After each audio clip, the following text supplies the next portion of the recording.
how to place your first bet on Bet365. If you wish to place your first bet on Bet365, it is actually quite simple for us to do so.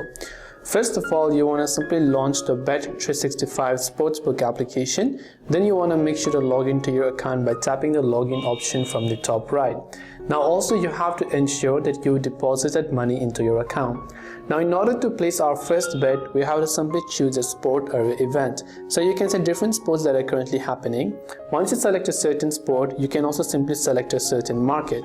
After you've selected a certain market, let's say for example, from there you can simply add it to your bet slip. So you can tap on the odds of more or less or winning depending upon the type of sport that you're trying to bet on. Then after that you have to simply enter your stake, which means to open your bet slip and enter the amount you want to wager. Then after that you can simply review your bet details and confirm the bet.